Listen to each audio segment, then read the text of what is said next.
Good evening. Welcome to TalkWrite podcast.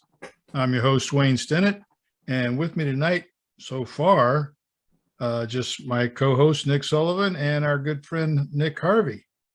Hey guys. You were saying something about hail down there, Nick? Yeah, I'm in Key West, and we just had a bit of a storm roll through, and it hailed on us. It's 80 degrees out there, and it was hailing. They were threatening that we might get some really strong winds and like big size hail. So we're getting a bit nervous, but it actually was just sprinkling of hail. But Nick gets bears falling out of the sky. You were just saying, Nick, yeah? Yeah, I had a bear visit my bird feeder yesterday. This time he didn't take it though. There's just a giant tooth hole in the side. Oh, really? Are they like they're New Jersey bears? They're like how Oh you yeah, call them? we get lots of them. Yeah. You guys had crazy weather though, right? I was it spring break just now or something? There was apparently a backlog of flights and cancellations of airplanes all across the country today because of weather in Florida. Yeah, there's been these storms going across the southern part of Florida, and that's what they were threatening. Were coming down and getting to us here in the top of the Keys, but fortunately, at least so far, the warning was 4 o'clock till 8 I'm not o'clock. seeing it on YouTube. I think it's missed us. It just now went on there. As you can see, it's nice outside. So It seems gorgeous. yeah, it's not so gorgeous that way actually. If I could point the camera there, I can't quite get there, but it's a little dark and menacing. We had it was thundering and all kinds about half an hour ago. Well, still, I see sunlight, and all I know is that when I wake up in the morning here, we're still in the 30s. Yeah, yeah, we don't have a problem. So, what we've got here today on TalkWrite, this is where we invite lots of our authors to join us, but we had multiple messages saying, I can't make it for this or that reason. So it may just be us. So we might just have to freewheel it. We're just swing it. Well, Wayne here, along with Cap Daniels, who will be our guest next month, recently went on a fantastic cruise, and I think everyone would be curious to know more about the exact type of vessel, since we got a lot of boaters, and where you went.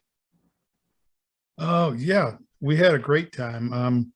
First off, if you see my mouth moving and it doesn't match up with what I'm saying, it's because I don't have a beard to cover up the lag that my crappy computer has. But yeah, we went on a 7-night cruise in the British Virgin Islands and Eastern Caribbean aboard the Star Flyer. It's part of the Royal Clipper or Star Clipper cruise lines, Star Clipper cruise line. And Star Flyer is a 370-foot 4-masted schooner. She's not fully rigged like her sister ship, Royal Clipper, but she has the foremast has the big square sail, or the main mast has the big square sails, and the rest are all triangular sails. So she points upwind pretty good. And we started out in St. Martin, and overnight we left 10 o'clock at night, and overnight we just went back and forth and back and forth and back and forth, and finally made landfall in Anguilla the next morning. But it's more about the sailing than where we went, because where we went weren't like tourist attractions. They drop anchor in a small cove, and we take the tenders to the beach and just hang out on the beach, then go back to the ship and sail all night again. But we went to Anguilla, Jost Van Dyke, Tortola, Norman Island, Beef Island, St. Kitts, and St. Bart's. And St. Bart's was the highlight for me because we spent the whole day there, and I wanted to go see Jimmy Buffett's Autour du Rocher, his old bar and restaurant.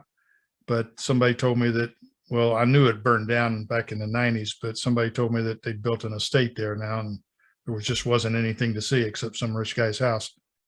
But I think the big takeaway for me was the sailing. The captain despised the engine. He hated engines. He likes wind power. But the cruise line requires him to start the engine when coming into an anchorage or leaving an anchorage. Well, he'd start it, but he never put it in gear. He sailed off anchor and dropped sails and came coasting to a stop to drop the anchor every time. And it was just incredible. The crew was really nice, very professional for anything. Dan and I had such a great time. He even married a couple on the ship. The captain was busy all of a sudden and couldn't perform the ceremony. And lo and behold, our own Cap Daniels is an ordained minister and a licensed sea captain. So we're sailing out of St. Kitts, and he assigned me location duty because a marriage at sea has to take place in international waters. And so I've got my GPS and I'm watching, he's continuing talking and I'm watching, and finally he looks over and says, "Are we in international waters now?" And I said, "Yes, we are," by about 3 seconds of arc. But yeah, it was great fun. And I really want to do it again. They sailed the week after we got back, they sailed again through the same islands. And then after that, they did a relocation cruise, which is from St. Martin to, I don't know where in Europe, someplace in Europe, but they sail straight across the Atlantic Ocean, all the way under sail, enter the Straits of Gibraltar, and then they do cruises all around the French Riviera and Italy and the Turkey, the islands, Crete, and just everywhere. Do they allow passengers on the relocation sail? Yeah. They had 22 of the passengers that were on our cruise were staying for the next cruise, and 10 of those were staying for the next cruise and the Atlantic crossing. So that would be really, really incredible. 16 days at sea and not sighting any land. You don't stop. They've got everything on board. The max passengers is 143 or 142, but it can be expanded to 173 because some of the cabins have little Pullman pull-down bunks, but they don't usually do that. We only had 82. So the ratio of crew to passenger was almost 1-to-1. And it was just a fantastic experience. And maybe we'll all do it next year. A tropical authors cruise. Well, who we got here? Oh, we got Paul Mila. Let me quickly welcome Don Rich. You just had a book come out, right? How you doing, guys? Yeah, just in the last week. Yeah, definitely. Sorry to interrupt there. I've been trying to get my camera to work. Oh yeah, no worries. I was talking to Don. Don's had a book come out, and we'll talk to Paul here in a moment. That's fine. I did. Yeah, I had Coastal There Jury it come is. out.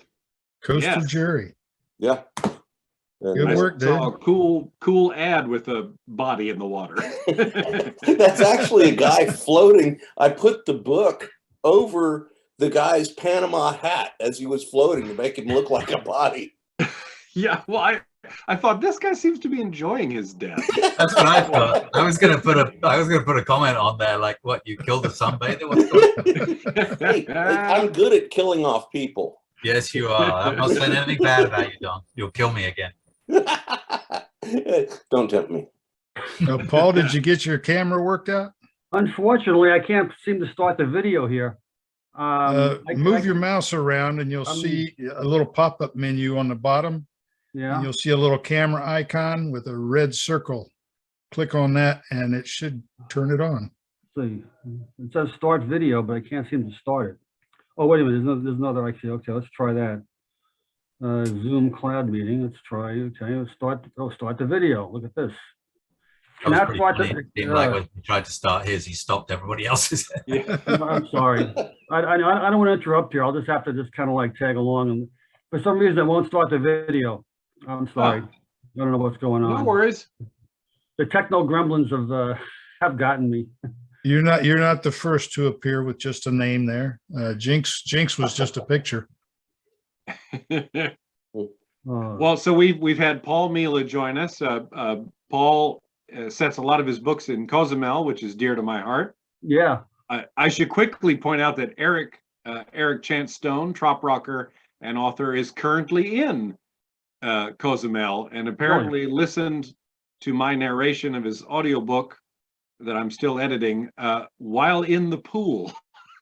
I saw that picture he posted. That's insane. He's on the edge of the pool, and I'm like, oh boy, keep that laptop away. You know where he's But Paul, you've got a new one. Is it out now? Yeah, it just came out. Can you hear me okay? Yes. Yeah. Okay, yeah, it just came out, actually. I was going to start to promote. I didn't really mean to start it, to release it so soon, but I didn't really click the right buttons in the right order, so it got uploaded and it's live, which is okay. So it's Fugitive in Paradise, and it's basically about this mob accountant kind of embezzles money from his boss, which is not a good idea if you're in the mob. So his boss puts a hit out on him. He wants to invest in the same hotel project that his boss is investing in, which happens to be in Cozumel, and has to go into the witness protection program, and gets bored with living in New Mexico. Who wouldn't? Rattlesnakes and deserts. So he wants to get out to the Caribbean, where he winds up eventually down in Cozumel, and then it takes off from there also. But so that's kind of like the premise of the story. And what's interesting about it is that I know some people who actually were in that kind of life and in that kind of business of either prosecuting the wise guys or some wise guys. And if you remember the movie Goodfellas, yeah. Remember at the end of the movie, Henry Hill is with his wife, and they're trying to get into the witness protection program, and they're being interviewed by this fella who's named Edward McDonald, who actually was a real prosecutor, who was invited to be a consultant for the movie. And they saw him, they said, you're a good looking guy, you're pretty talented, why don't you read for the part? He got the part. So if you look at Goodfellas, that fellow Edward McDonald is actually the real Ed McDonald who prosecuted Henry Hill and a number of mob wise guys.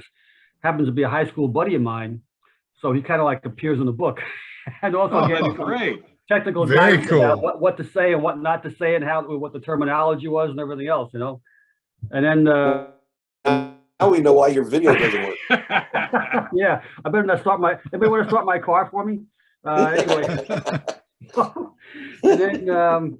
As it turns out, when I was scuba diving one day, which led me to go back and do some research and everything else and make the story happen. One of the fellows I was scuba diving with happens to be a retired U.S. Marshal who worked in the Witness Security Program, and he gave me more advice about how it really works, how you get into it, what happens in that life, and stuff like this. So I had a lot of good technical advisors who found their way into the book. And so it made it kind of interesting and made it a little more realistic. So I'm just going to start. You'll probably be seeing it around in the Tropical Authors website pretty soon and other places. So I'm pretty excited about it. Give us the listeners the name of it again. It's Fugitive in Paradise. Cool. And so we'll see how it. And the fugitive happens to be a fellow, like I said, who flees the mob, flees the witness protection program, and ends up in Cozumel. And as it turned out, part of the storyline is that this hotel they're trying to build, and the mob is investing in. They've gone international, so they're looking for new opportunities, and they find this beach in Cozumel, Palancar Beach, which is a beautiful beach they want to build this hotel casino on. And as it turns out, after I almost finished the book, I'm down there in Cozumel, and I see this big sign behind one of the piers we used to dock on for our safety stop. It said private property, no trespassing. I did some research, and it turns out that the very beach in the story that I'm talking about, building this mob-backed hotel casino, somehow they got approval by God knows how they did it, because you can basically almost bribe anybody to do anything down there in the wild, southern hemisphere. There actually is being a hotel being built on that same site. So the talk about like truth being stranger than fiction. So as it turns out, there really is a hotel being built on the site that I'm talking about in the movie, in the book. I wish it was a movie. So that's where it's going. Hey Nick, we've got in our audience on YouTube, Trav is on here, who won the Graceless giveaway. Oh, cool. How you doing, Trav? He says he doesn't know how it works, but he's on and watching. You don't have to do anything. All you got to do is watch. Well, and if you have questions, we would love them because we're a little understaffed, and it'll give us something to go with. I tell you what, I'm going to bring up a little subject because I've seen a bit about this. And since we've got authors on here, I think maybe this would be something to chat about, which is returns. Yes. Shortly after Don Rich mentioned this to me, I all of a sudden started seeing news reports in the UK and the Euro news, not over here yet. One of the titles was, "Is Amazon bankrupting its authors?" or something to that effect. But I guess there's been this sort of surge on TikTok of, hey, you should just return your book after you read it all the way to completion. And for our viewers watching this, if you return a book, an ebook on Amazon within, is it 7 days or 14 days? Basically, if you return it right after you read it, we don't get any money at all. Amazon's not refunding you that money. We are. But Paul Mila will show up at your door. That's right. With my friends, yes. Meet my little friend. But I don't know if anyone had any particular knowledge or numbers or anything to share that if there's been a boost or a bump of returns. I've been meaning to look at mine, but right now I'm in the last 2 weeks of writing Man Overboard, and the slight screw up in the changing of planes in Miami last week put me a whole day behind. We ended up renting a car and driving home. But I haven't checked mine yet, but I've heard a lot of people saying that their returns are up a whole lot. Do authors get notified about returns? Amazon returns. Okay, but do you get notified that it's been returned? Yeah, if you go to your dashboard and you look under monthly, you can see them. Okay. Otherwise, you don't get notified. They don't tell you. No. I You'll went just from all an of a sudden average of have it. 1 or 2 a month to a couple of dozen last month. And another author on Tropical Authors, I'm not going to say who, went from just a couple every month to over 130. Oh my! Wow. Yeah. I wonder how high mine is. Huh? I bet it's up there. Because this person, they were reading through that person's series. They read through my series. I saw numerous ones where they were doubled up and tripled up. So We got Bill Black in the house. How cool is Treasure that? hunter extraordinaire. Yeah. Hey, Bill. All right, we got a lag. Give us a What topic. about- Are there any What questions? about you, from Britt, YouTube? Nick? Have you noticed any returns? High number of Uh, returns last month? I don't have enough data yet. Don brought it up the other day, and last month wasn't too bad. It was just kind of the normal couple, so not much of a trend. But the beginning of this month started with quite a lot more, considering it's more than last month already in the first 3 days. But you know, that could be. I had quite a lot of sales last month because I had a release, so it could be just the end of that phase. We'll see. So later this month, we should be able to get a little more data. And Yeah, that article that I read, it actually went through each book retailer's return policy, and most of them were pretty simple, pretty cut and dry. All sales are final, and if you have a problem with the download or corrupted file or something, they will replace it. But most of them don't allow returns at all. So it'll be interesting to see how it turns out. yeah, hopefully they're going to make a big stink about it, and you know, kind of like Audible Gate, something may come of it at the end of the day. Do customers have to give any reason why they're returning a book? No. Huh. Well, that we don't know. I mean, I've never tried to return a book to Amazon, so I could only Oh, yeah, speak no, to secondhand. I think you like click a button, you know, of what it means, but you don't have to go into detail. Yeah, but like those returns you had, Nick, where all 5 books were returned on the same day. Yes, I don't tend to have a lot of returns, and then That's obviously the same person. after Don told us about this, I found book 1, 2, 3, 4, and 5 all returned on exactly the same day. Mhm. And I suspect they were probably all purchased on that same day and then ripped. And then the Moby files are probably on some pirate page somewhere.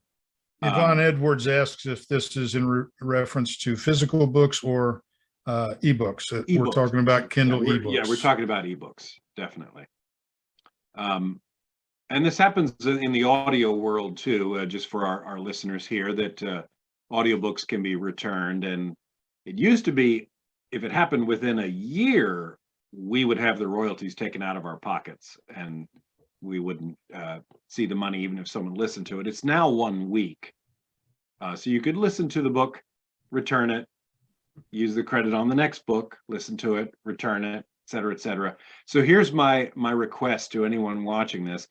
If you want to return the book because you need more credits or something, wait a month. Just wait a month. Ebooks or audiobooks. That way Amazon eats it. We don't. I like that advice.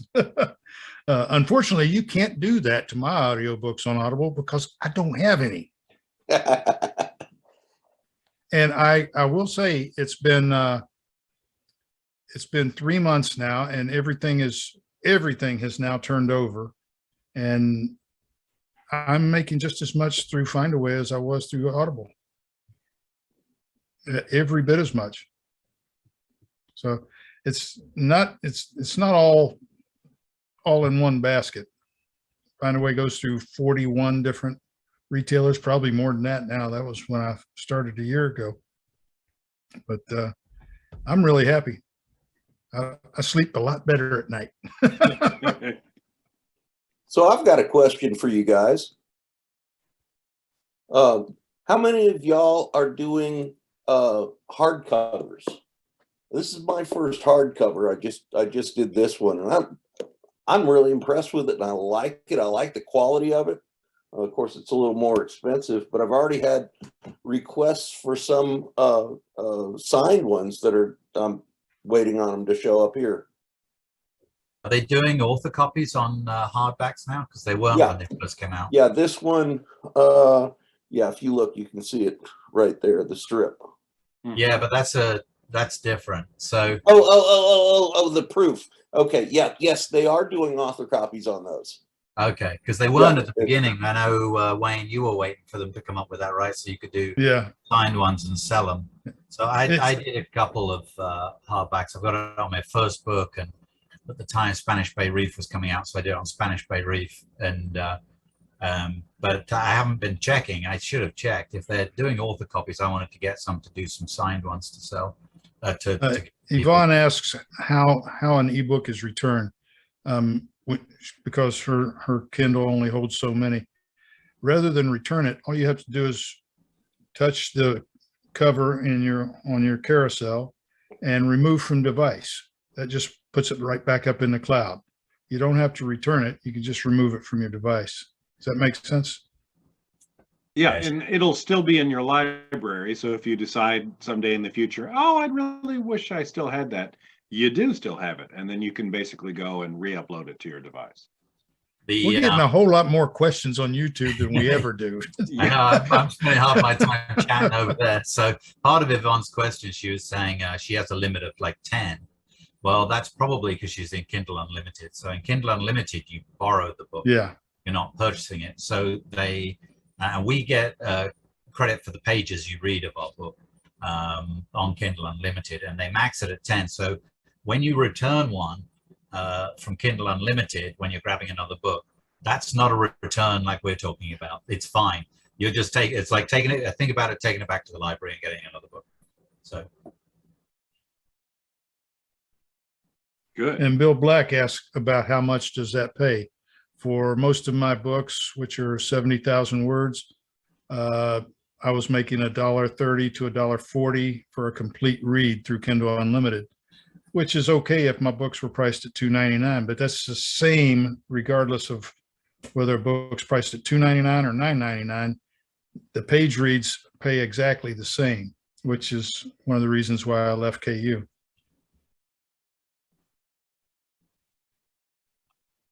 Let's see. I got nothing. I normally have a whole list. We were supposed to have so many folks. Oh, I know what we're going to talk about real briefly. As you all may know, we had a multi-author project called Graceless, and Wayne and the two Nicks and John Cunningham are working on Timeless. But we also have some more in the hopper. Timeless is about halfway finished through the first pass, and I believe Shameless, which has help me out here, Britt Nick. Hick Nick has the question here for you. Is it Becker, Chris Niles? Who else is on Shameless? Doug Pratt and David Behrens. Behrens has done his part. It's with Chris, I believe, now.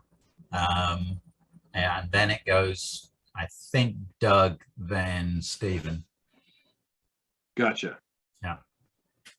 And Don, you were working on one. I think there were some issues. Is that correct? Or were you involved? Yeah, I was involved. There was some time issues, so that got shelved for now. Gotcha. Okay. And Timeless is on pre-order on Amazon. It's on pre-order Amazon, Barnes & Noble, Apple, Google, and Kobo. And it'll be released on August, what, Nick? August 23rd? Don't remember. Something like that, 21st, 23rd, somewhere around there. It's Dog's late barking. August. Yeah. Oh, and Graceless was a novella. This is a novel. What we've written so far is almost as long as Graceless, I think. Yeah, it is longer. Yeah. Oh, already longer. Wow. Might be. Yeah, no. Well, John will take it over. Yeah. Yeah.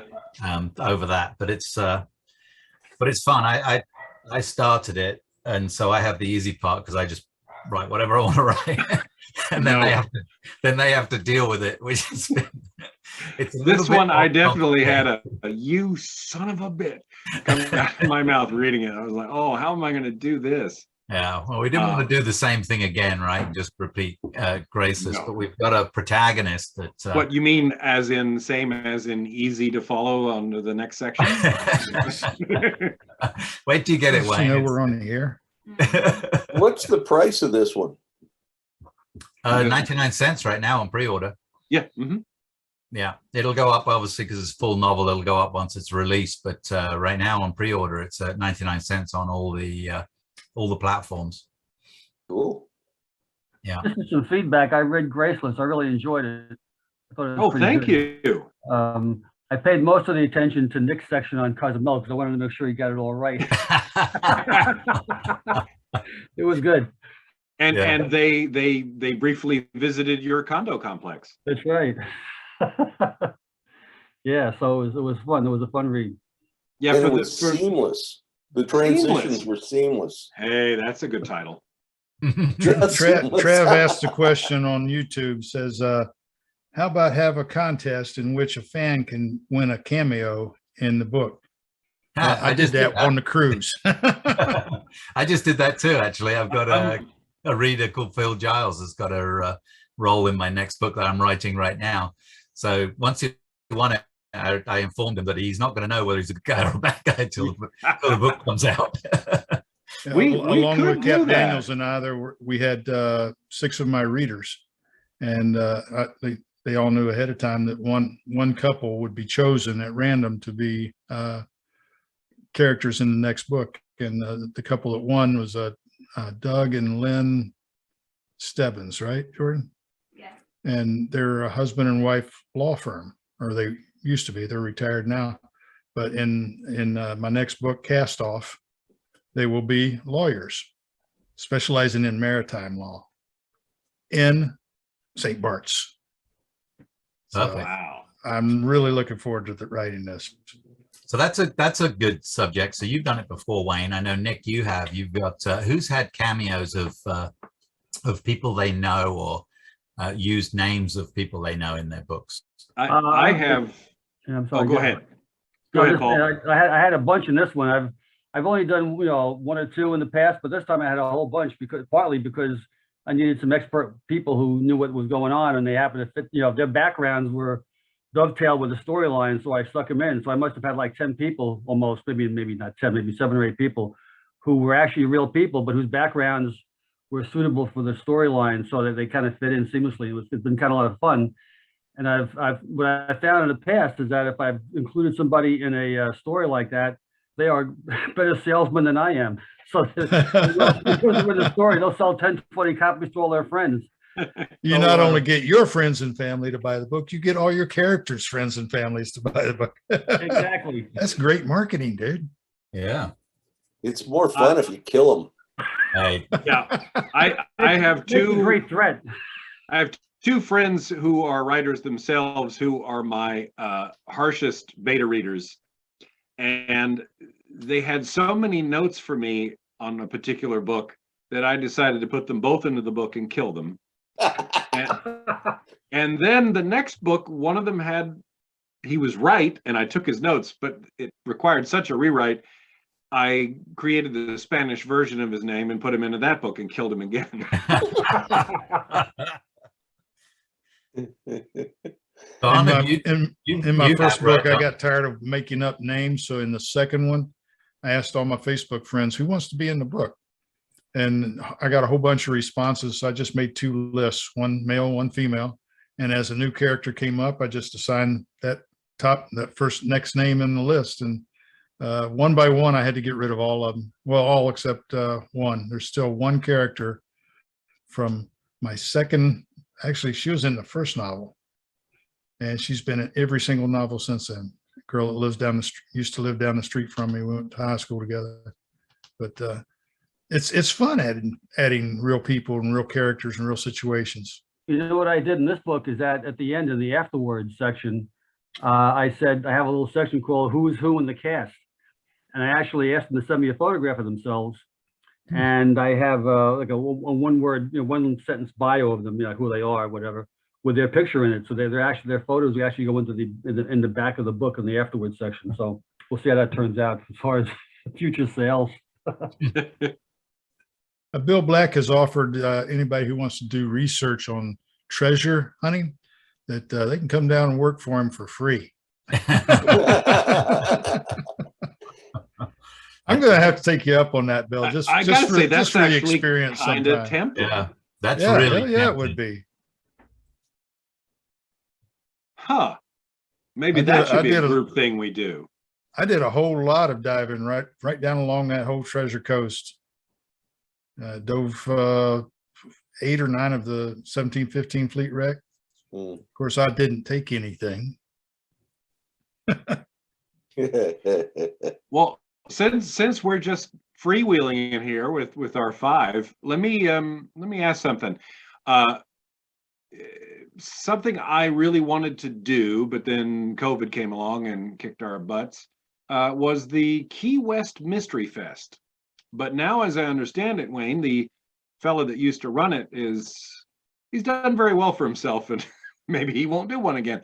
But I thought, well, we have so many authors and tropical authors now, we might be able to do the Key West Mystery Fest collectively ourselves. How many people would be interested in doing that, I wonder? That would And be to a the whole YouTube lot of watchers, fun. how many would come to it? That would be a whole lot of fun. We could get all those writers together. We all stay at the same place. There's several great locations that have conference rooms available. That would be fun. We rent a conference room for a couple of nights or a couple of days, all day. We just sit down and drink rum and talk, and then we let the readers come in. And are there some bookstores in Key West where we could rotate, like during this span of time, these 2 TA guys will go over there and have a table, and then during this span of time, 2 other people come in and take over the table? There was a bookstore in Key West. I think it's called Key West Books. I'm not sure, but they had a working agreement with Key West Mystery Fest, and authors could provide copies of their books, and they would put them up on display tables and for everybody to come and look at and buy a copy. And Cunningham has a place down there. John would definitely know who that is. Yeah, he has a bookstore that he does signings. Might be the same one, Wayne. And Yvonne wants to know when the next Deep book's coming out, Nick. Yeah, when's that coming out, Nick? You're starting to get I pressured, just aren't gave you? you one. I'll quickly say that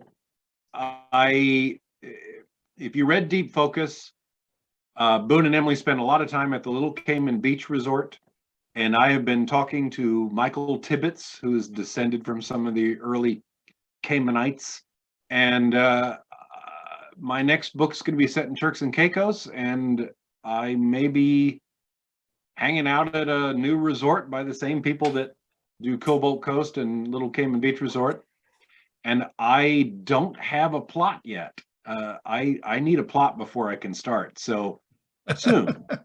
But unfortunately, I'm the last week I have been working on Zombie Bigfoot's sequel, so that's a little separate thing I got going.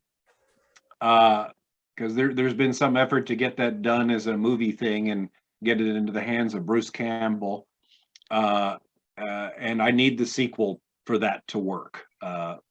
So that might delay the Deep, but I'll have one out hopefully by Christmas.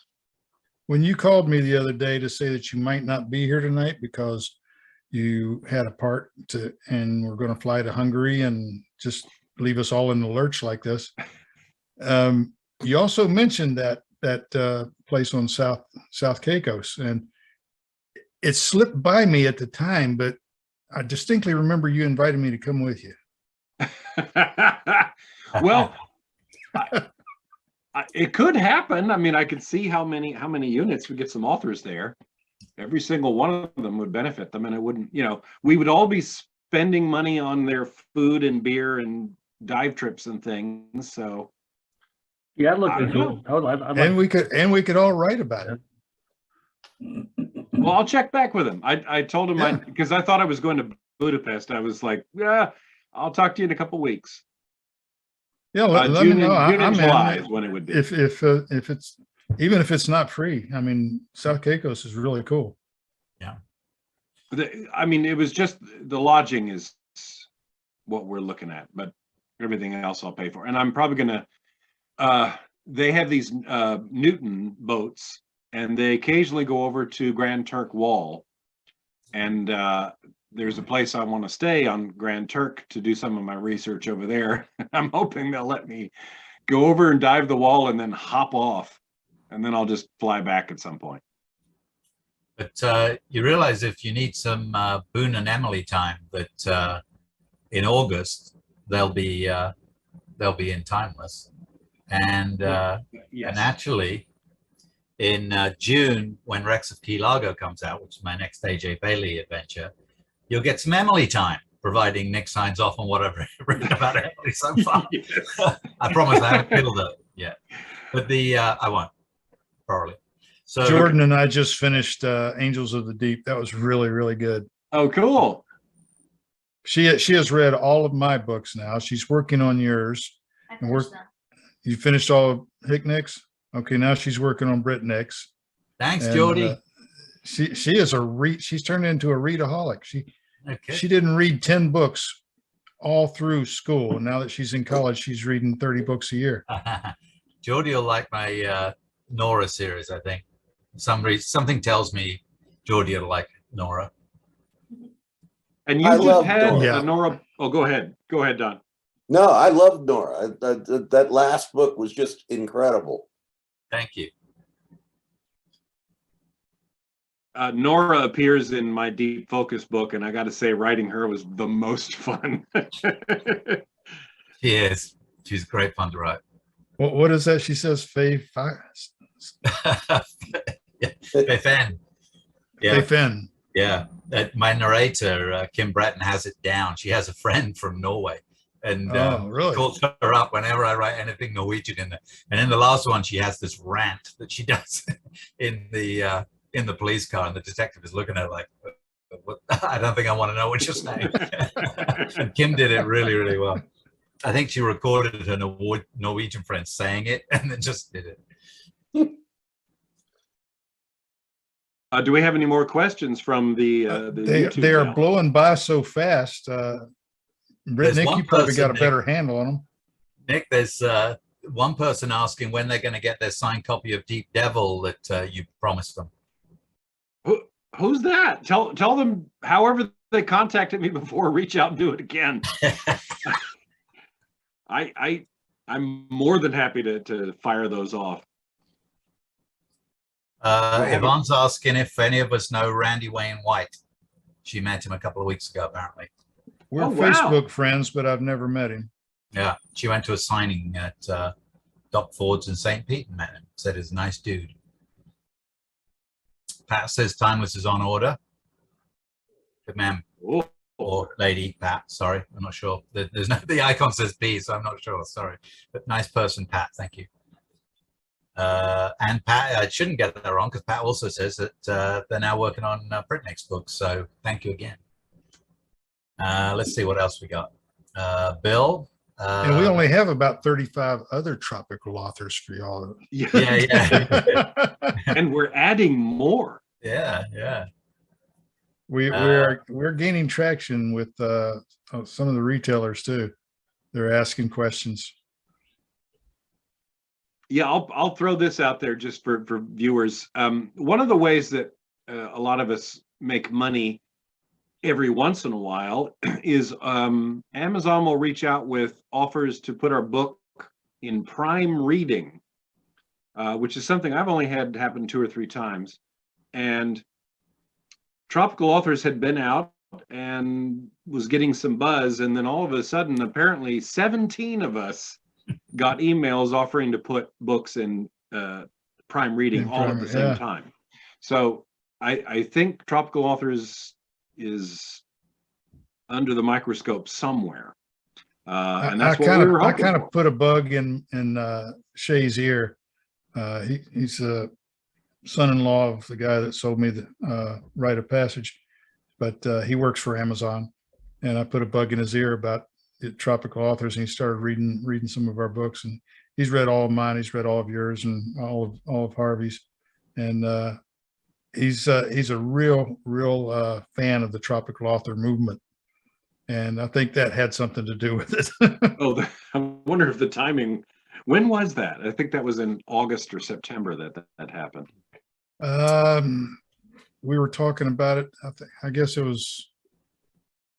had to have been August, because it was. I'd called him about a problem I was having with the release of Steady As She Goes. So yeah, it was probably early August. That timing works out, actually. That could be. Well done. Thank you, sir. Here's a good question that just popped up there. It's what do we read as authors for enjoyment? So Paul, are you still on? What do you read? Yeah, I'm still here. I read some of our own books, obviously, of you fellas, and some ladies who are on Tropical Authors also. And occasionally I might read a nonfiction book just to shake things up and just for a different change of pace. That usually has to do with diving or some kind of a real life adventure or something like that. But I try and read people who write similar type books to get some ideas and maybe learn some new techniques, and just kind of get the old brain gelling. And it's kind of like the more you read, the more ideas begin popping in your head. And if you're reading people who kind of write similar, let's call it genre kind of stuff, you kind of like feeds the monster and gets your brain going. So that helps to get another book out. About you, Don? I get a lot of advanced reader copies, and end up reading a lot of everybody's stuff and taking notes. But that, and just basically coastal. I'm the same way. I have so little time to actually read anymore that I used to read a novel a week easy when I was truck driving. And now it takes me 2 months sometimes to read a full novel. So it's pretty much the core group that we have here. And a little bit of Becker and a little bit of Reisig. Oh, yeah. I'd say I nowadays, yes, it's the tropical authors.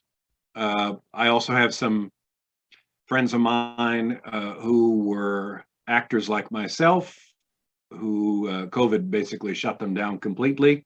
And I've convinced some of them to write. One of them has 6 novellas in the steampunk genre that are hilarious. And he's going to come out. So I end up reading mostly things from friends.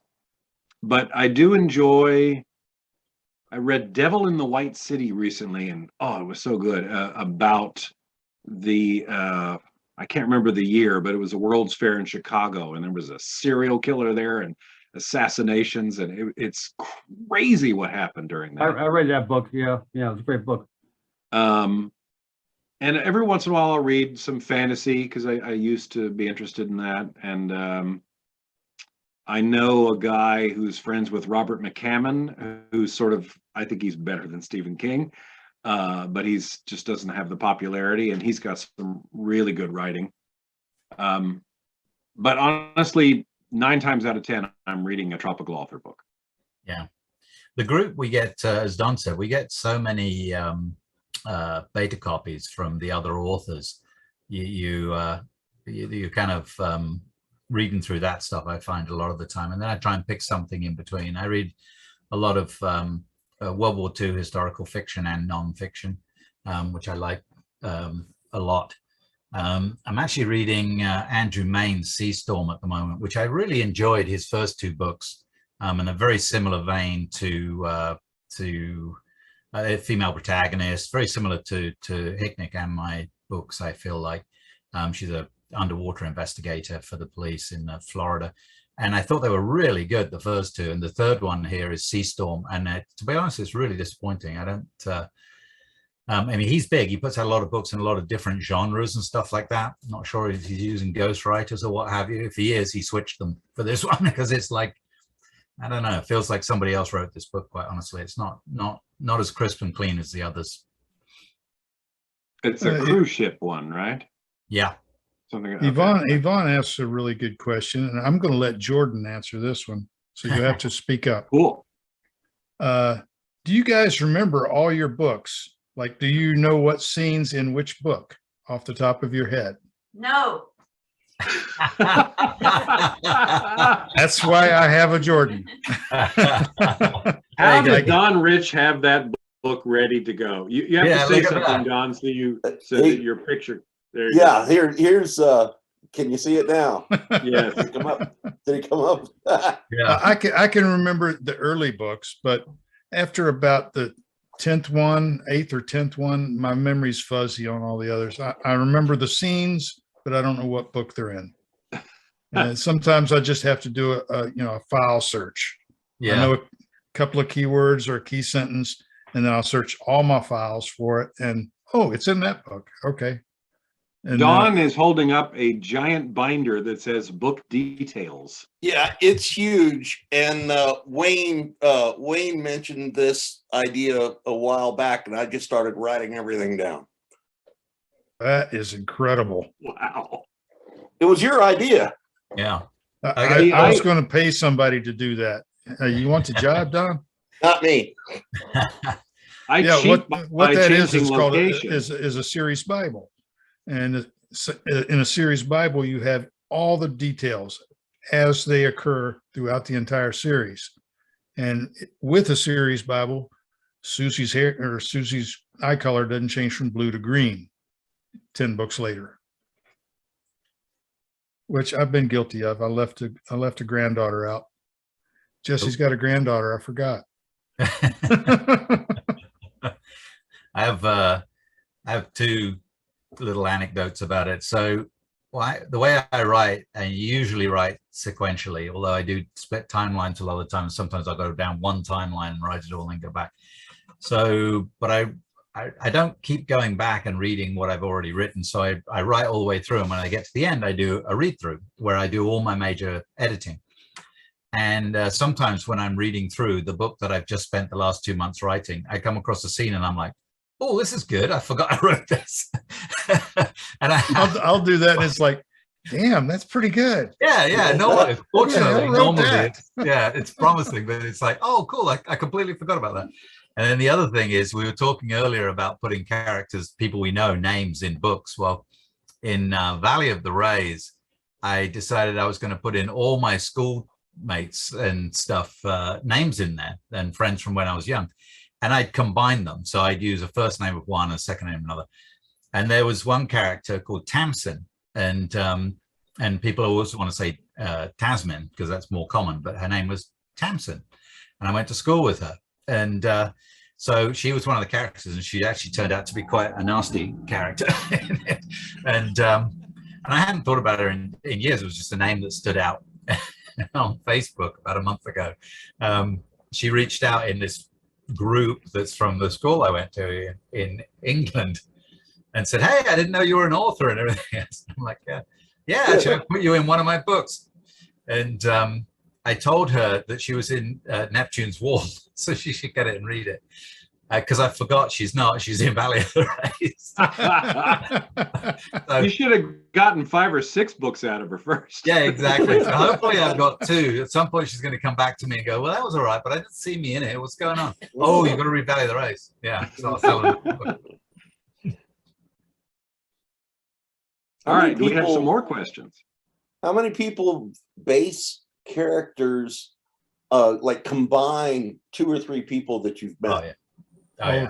Different traits in the same person. Oh yeah.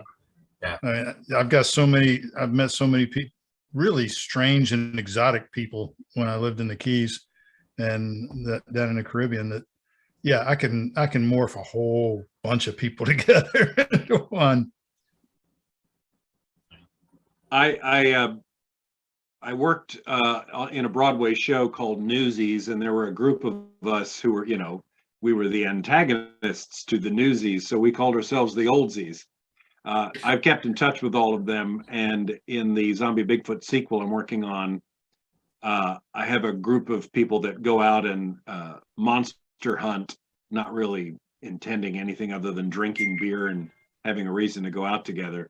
But all of the Oldsies, I'm combining all of their names in different combinations and different traits, which will mean nothing, but when they read it, they're all going to go, wait a minute, that's sort of me and sort of him. Yeah, my Nora Summer character is actually based off of a male friend of mine who's Finnish, who's our Finnish son, we call him, because he lived with us for a couple of years. And a lot of her characteristics are based off of Marcus, and and then kind of rolled in some other stuff. But I was always going to have this Finnish character in my books, and then I wrote Nora, and I'm like, this is just a bit part in Ghost Mountain in AJ's series, so I didn't want to use up this great Finnish character I was going to have. Well, Nora ended up being in 3 more books and then having her own series. So Marcus became Norwegian and female in 19. One thing I've noticed, maybe it's because we kind of tend to travel through these tropical locations as we dive into other things, but compared to other parts of the country or the whatever, you tend to meet in the tropics very interesting people with strange, interesting backgrounds, who make fantastic characters. Rather than invent a fantastic character, you just draw on your experience of some people you really met, real life people, and if you're in the tropics enough, like we are, it kind of like lends itself to that. I feel like I absolutely have to mention, when I was in Little Cayman, we enjoyed the Beach Nuts bar at the Little Cayman Beach Resort, and there was this blonde German girl who was a bartender there, and she knew everything there was to know about the iguanas, because there's a lot of iguanas on Little Cayman. And she even had come here at 8 o'clock on Thursday, and she had a little slide projector and went into detail about the sister island iguanas and how they were trying to catch all the green iguanas that were trying to mate with them and destroy them. Well, years later, writing Deep Focus, I reached out to the Little Cayman Museum and sent them an email, and I got an email back from the Little Cayman Museum answering all my questions. But the email just veered off into talking about iguanas. Lots of stuff about iguanas. I'd only asked one little question about iguanas, and it was signed Tanya with a J. I'm like, that's how Germans spell Tanya. And I was like, were you a bartender at the Little Cayman? Well, turns out she was now working for the museum. And this person who was a bartender when I was there ended up being my best resource. And if you read Deep Focus, there is a German called Katja. I said, can I please put you in? I'll change your name. But this gal was perfect. I was like, I got to put you in, and you're going to have bloody scratches on your arms from going into the thickets to catch the green iguanas, because she did. I kind of figured that had to be a real person. Oh yeah, she's crazy. I love, and she actually, 2 months after I sent her the final beta copy, she won. The governor of the Cayman Islands gave her a Conservationist of the Year award, and I think now she's moving to Grand Cayman to work with the DOE. Awesome. Well, do we have any more questions? We're down to just a couple of minutes left. Let me jump back on to Nick. Nick, why don't you check YouTube for questions? Every time I click on it, it freezes up my Zoom. Yeah, your face goes away from time to time. Yeah, a lot of comments rather than questions, I think, lately. Trying to see if there's anything. I like your new view. Oh, yeah. Yeah. Someone was asking whether you're a Mennonite, Nick, because you mentioned Mennonite a lot. My mom is. Oh, really? Cool. Ukrainian Mennonite. Yep. So no, that looks about it. Yeah, thanks, Don. I moved up in the world a couple of spots, so it's it doesn't suck. It's awesome. No, it definitely doesn't suck. Yeah. I mean, It's creative environment. Yeah, Yeah, hell yeah. we're very your lucky. page writing count is going to drop like a. Yeah, you just I miss my office over the marina. That's just incredible view. Yeah. Looking at water is one of the. Is that where you write, right there at that table? Yeah, I've actually turned this around. Basically, the view you've got in my screen is what I normally have from the other side. So if people don't know, my wife Cheryl and I live in an RV, and we're full time here, and have been here actually in this spot for almost 2.5 years now. And yeah, so the little dinette right here is a slide in the RV. It's only a small RV, it's 26 feet, but it's really well laid out, and it's got this little slide, and it's the dinette. So the dinette is my office. So I sit kitty corner to where I am now, and so that's what I look at as I'm writing. And actually, we had it's cleared now. You can't quite see Rodriguez, so slightly that way is Rodriguez Key, and it's all you can see out there is no more than about 6 feet deep, about as far as you can see. It's really shallow. And there was a sailboat for 2 weeks that had got himself caught at low tide, and he'd got himself caught on a sandbank, and it was like sitting over there, anything between it completely on its side up to about there. And they finally towed it away about a week ago. They managed to get it off the sandbar and get it out of there. During the supermoon.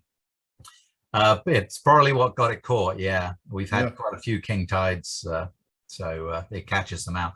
And yeah, just on the edge of Rodriguez Key is a sandbar there. We get a lot at the weekend. It's full of boats that just moor up and stand in waist deep water and get drunk. Well, the clock on the wall says it's 7:30, and that means dinner's on the table. So I want to thank you guys for being on the show, Paul, Don, Nick. Thank you. And as always, Nick, thanks for not going to Hungary. This time. Yeah. And thanks to our sponsors, Aurora Publicity, Pirate Radio, Down Island Press, Down Island Publishing, How Not to Sail, and Next month will be on, what's the date? May 4th? Oh, it's Star Wars Day, May the 4th. Yeah. Or no, that's May the 5th. Yeah, I think it's May 2nd. May 2nd? May Yeah. 2nd is the show. Yes. May 4th is Star Wars. Star Wars Day. Okay. I knew there was something about early May. But our guest will be Cap Daniels. And Cap was our first guest on season 1, episode 1. So he's going to be kicking off season 3, episode 1. And It's hard to his believe this has narrator been will 2 be years here. now. Yeah, his new narrator. Who is his new narrator? PJ Auckland. Yeah. I think I'm decent with accents. PJ can run rings around me in his sleep. This guy is phenomenal with dialect. Oh, cool. So we're gonna put We'll him have through to his get paces. into we'll have to get y'all into cutting heads, do some do some accent competition. So anyway, that's it for now, and we'll see everybody next month, and have a good evening. Cool. Thanks for having us. Thank you. Thanks. Appreciate it.